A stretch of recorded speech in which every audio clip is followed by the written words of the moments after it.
Welcome back to Delta Hands. David Dotson is an artist in two mediums, oil painting and jazz piano.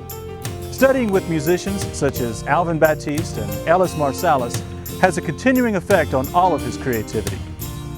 I just look at the person and I visualize that person's face on the canvas, and it's like an image. It's like you would, if you close your eyes, you can see a tree. When you look at it, you close your eyes, you look mentally, you can see the tree. Well, I put that picture on the canvas, and it's the size that I see it, and I just fill in what the mental images are.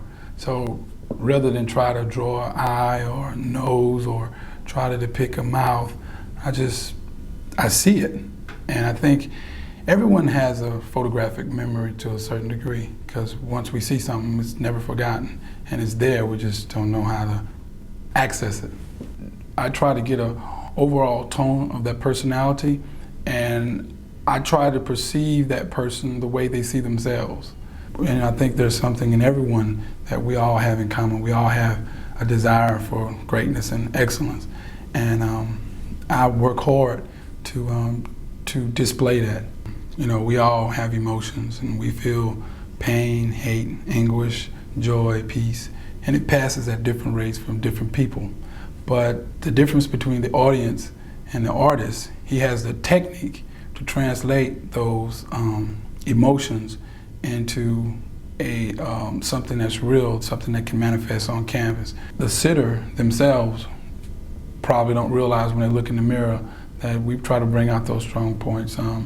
I have a lot of cases where I've been given photographs, or someone sits and they may have a certain look or a certain smile or a certain attitude about them, and I can sit there and actually change their attitude. To draw the parallel with whether I'm playing music or painting is to try to avoid interruptions, and I generally like to paint early in the morning, like 3 a.m. to 8.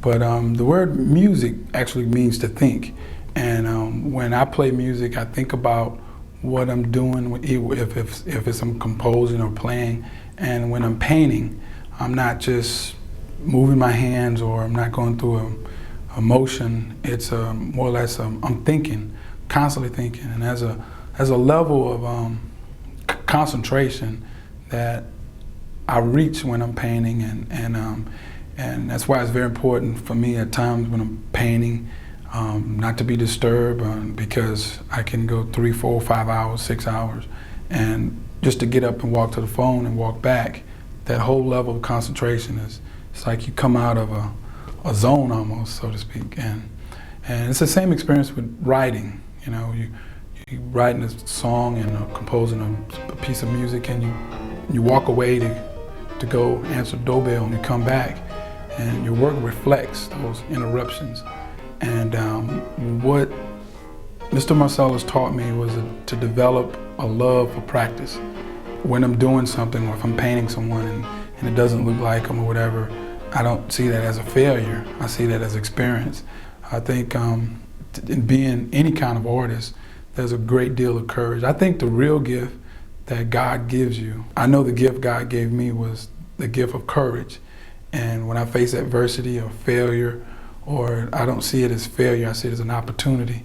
I see it as a growing pains. I see it as time to grow. So people see the one portrait and say, that's great, but they don't see the 500 that I've messed up. But that's what got me to the ones that look great. But with portraiture, or whether I'm writing a song or painting a painting, when I finish that piece is forever frozen in time. And I can look at a piece and I can remember what I was going through and what challenges I was faced, or what things that I overcame, and those are, for me, milestones of courage. And so that's what I love about art. Is I feel that there's a great opportunity to leave a legacy.